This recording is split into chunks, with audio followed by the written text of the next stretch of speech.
Hello and welcome to the Easy English Bible Study Podcast. My name is David Gray, and together we're going to read the Bible, and I will give some comments in easy to understand English. Okay, let's get started.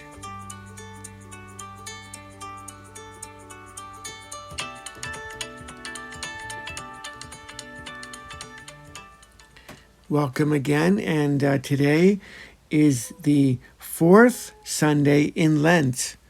The fourth Sunday in Lent. And our reading today is from the Gospel of John, chapter 9, verses 1 to 41. The Gospel of John, chapter 9, verses 1 to 41.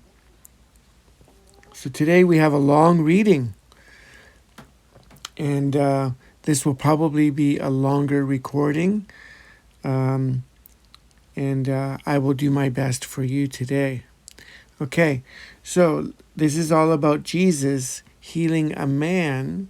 He heals a man who was born blind and helps him see.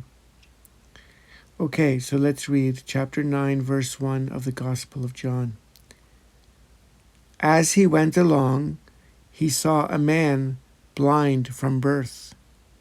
His disciples asked him, "Rabbi, who sinned, this man or his parents, that he was born blind?" "Neither this man nor his parents sinned," said Jesus. "But this happened so that the works of God might be displayed in him." Okay, so right away we have a man born blind, and Jesus' disciples think it's because the man did something wrong or his parents did something wrong. They sinned, and so now he's blind. I guess this is something that we have in many cultures where people judge someone with a physical problem. They think, oh, there must be something wrong with them. But Jesus tells us not to judge. And in this case, Jesus says, this man was born blind so that the works of God might be displayed in him. What does that mean? Well, basically so that we can see how wonderful God is.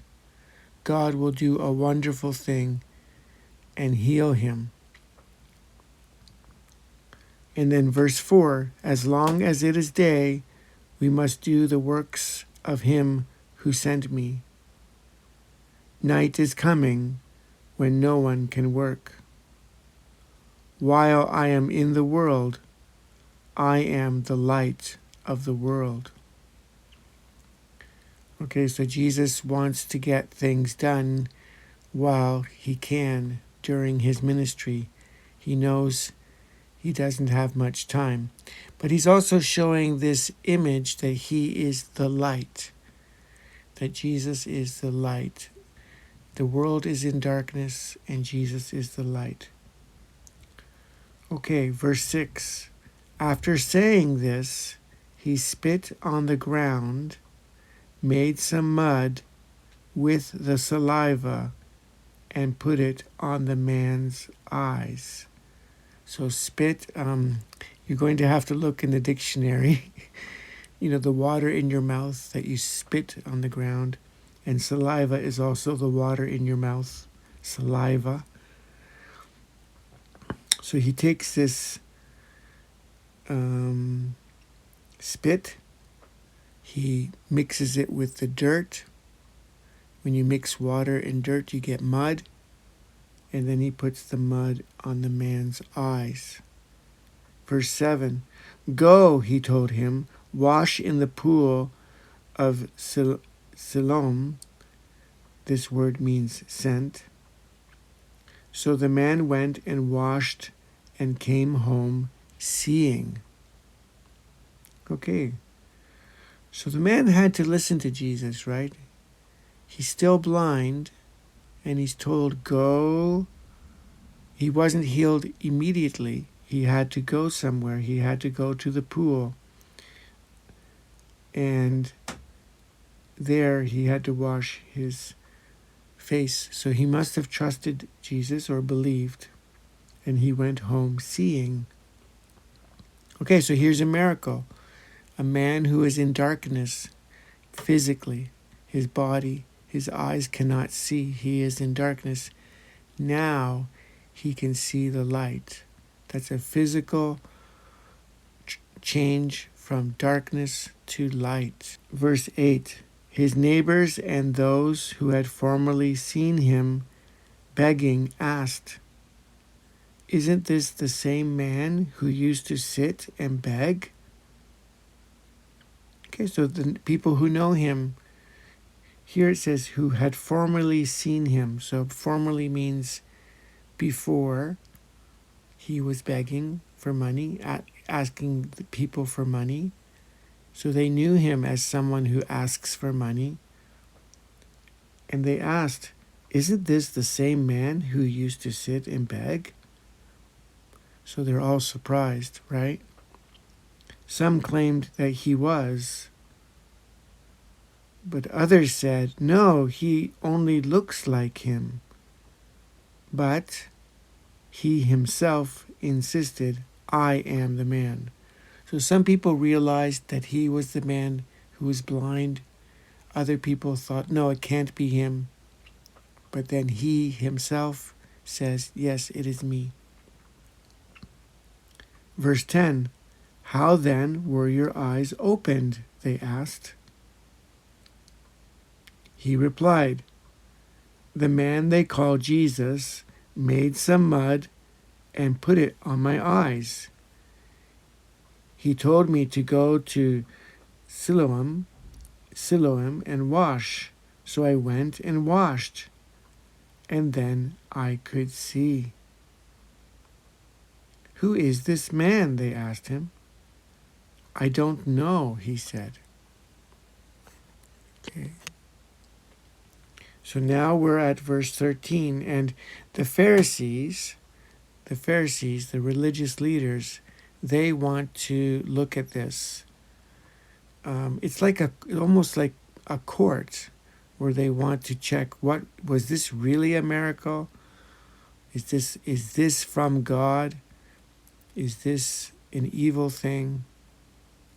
Now we have to remember the Pharisees up until now, they don't like Jesus.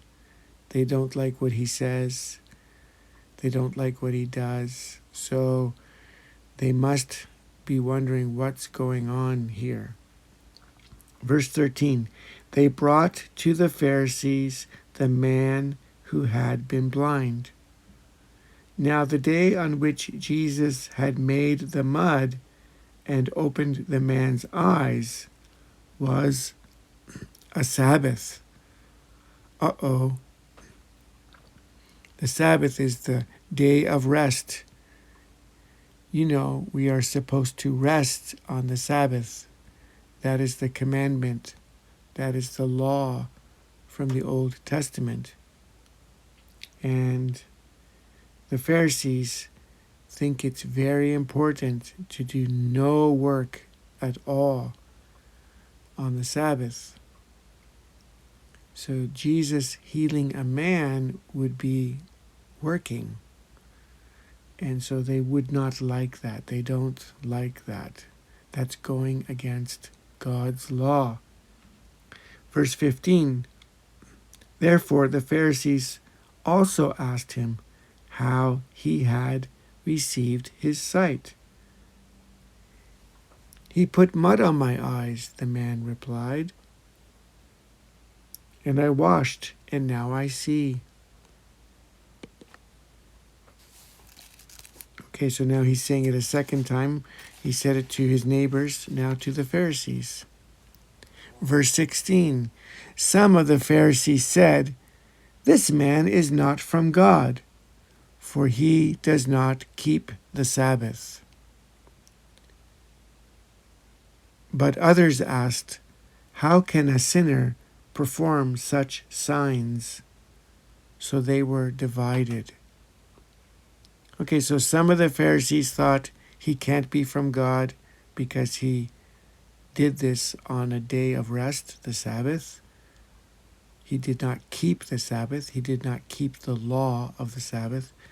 But others thought, you can't do these miracles if you are a sinner. Here, sinner means, well, sinner can have two meanings. Everyone is a sinner, everyone sins, but here, sinner means someone who lives in sin, who is very sinful.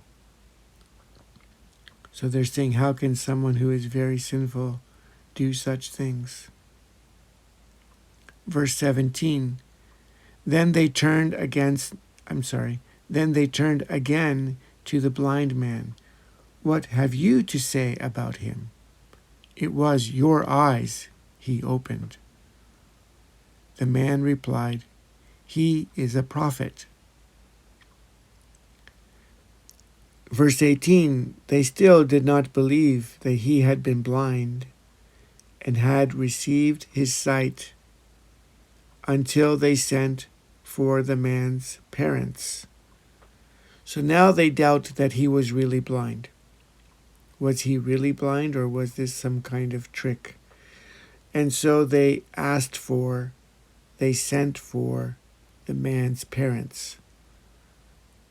To send for someone is to say, please have these people come to us.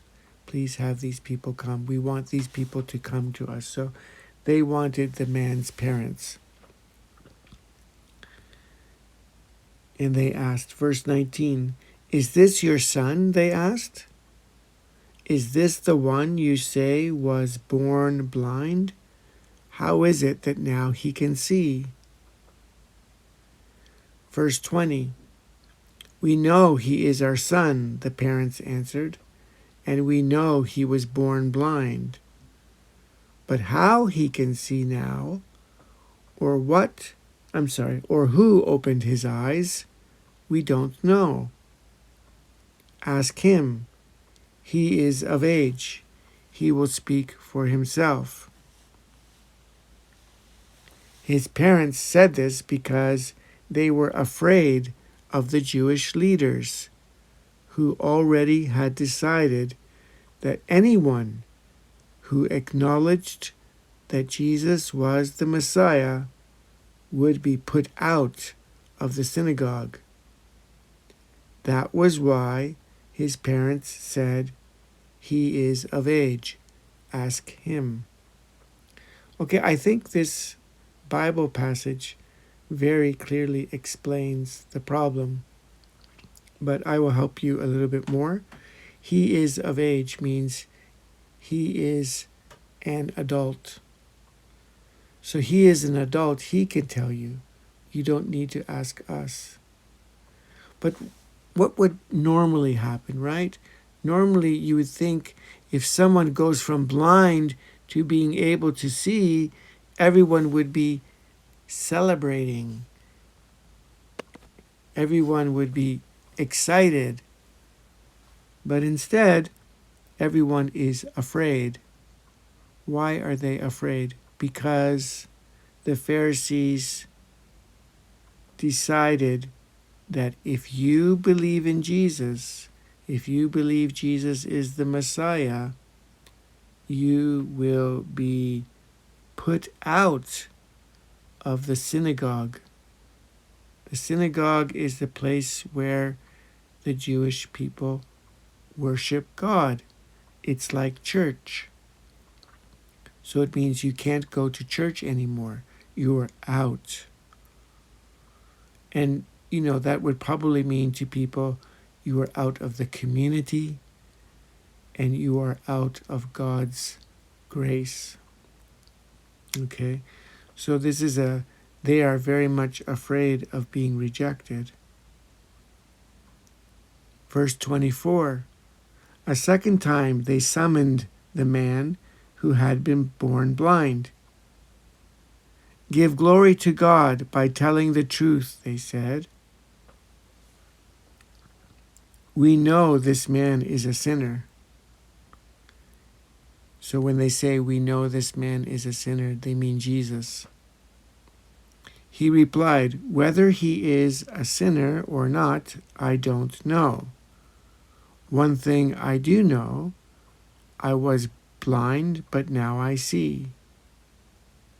Then they asked him, what did he do to you?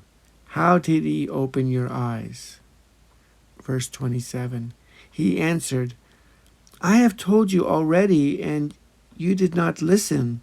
Why do you want to hear it again? Do you want to become his disciples too? Wow, that must have made them very angry because they rejected Jesus. Of course they don't want to be Jesus' disciples. So now we have a very angry reaction by the Pharisee leaders. Verse 28, then they hurled insults at him and said, you are this fellow's disciple. We are disciples of Moses. We know that God spoke to Moses, but as for this fellow, we don't even know where he comes from.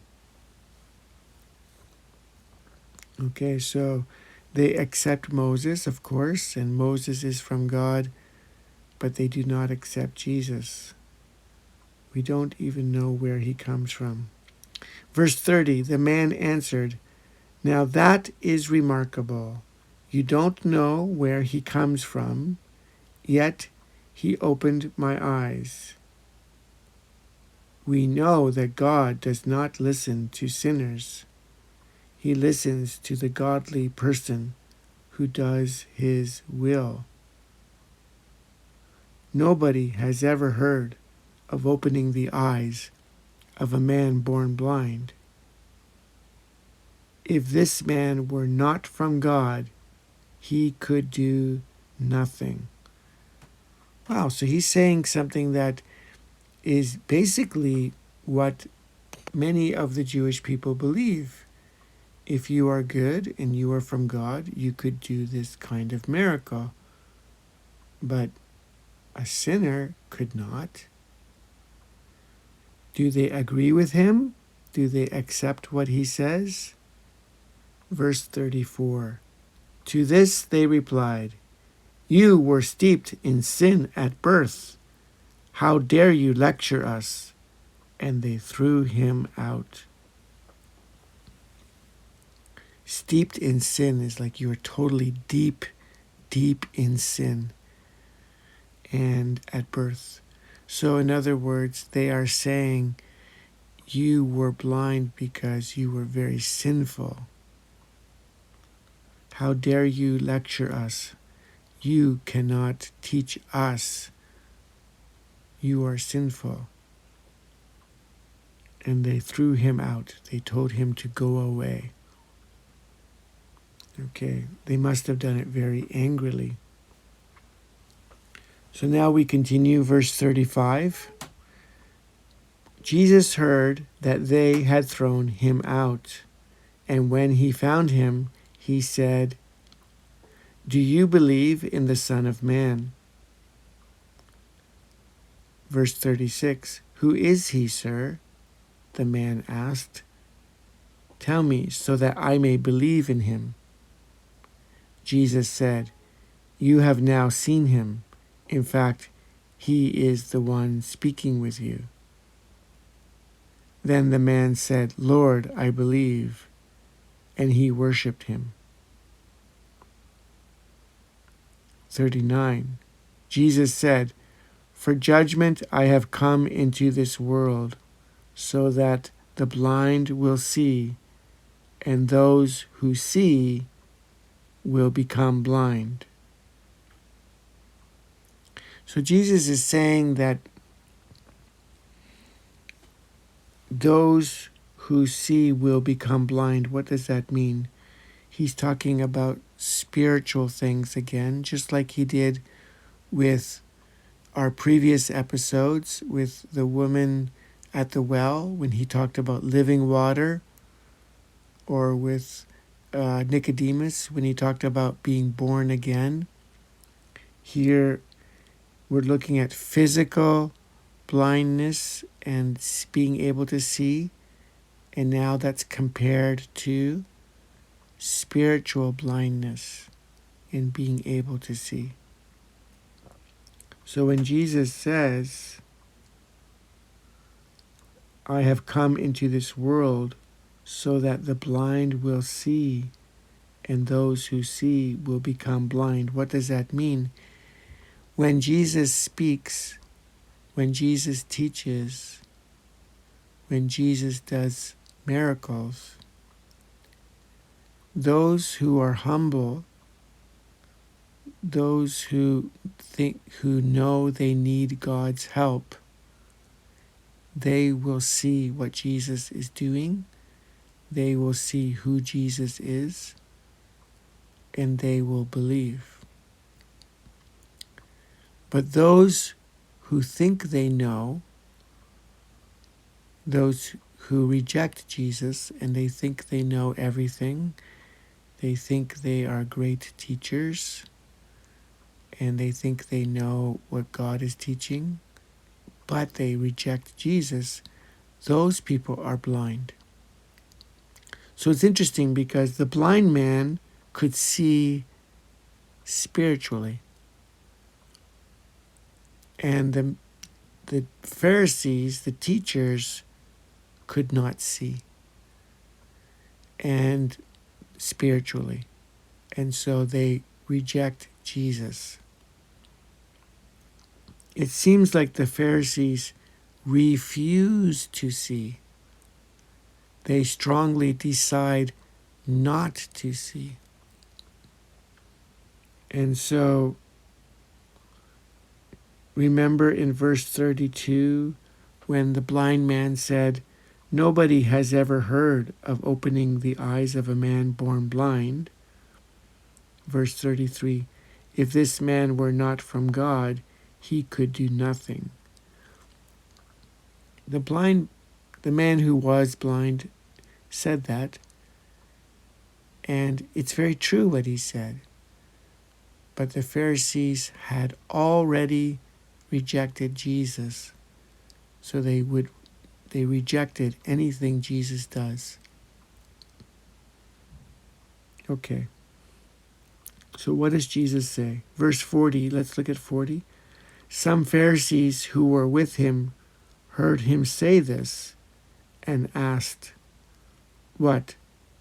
Are we blind too? Jesus said, if you were blind, you would not be guilty of sin.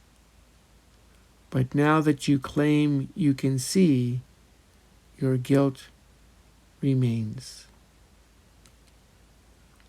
So Jesus is saying basically, if you were humble and know that you cannot see without God's help, if your attitude was like that, then you're not guilty of sin. You're not sinning. But you say you can see, and you have pride, and you reject me. So then your sin remains. Okay, that was a long reading. I hope you're okay listening to me talk for such a long time and read. Wow, what did you get from this reading? Well, I guess for me, it's just a reminder to be careful. To be careful, to be humble, to be open to God, to God's ways.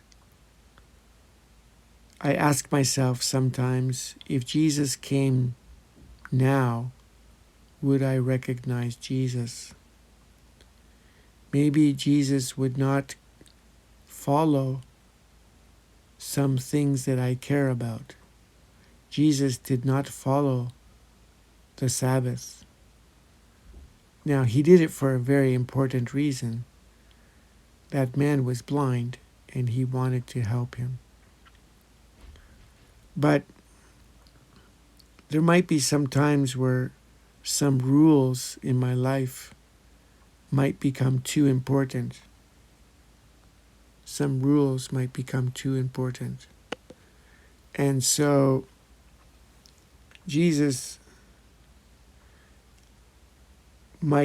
God might challenge us on some of those rules that we make too important.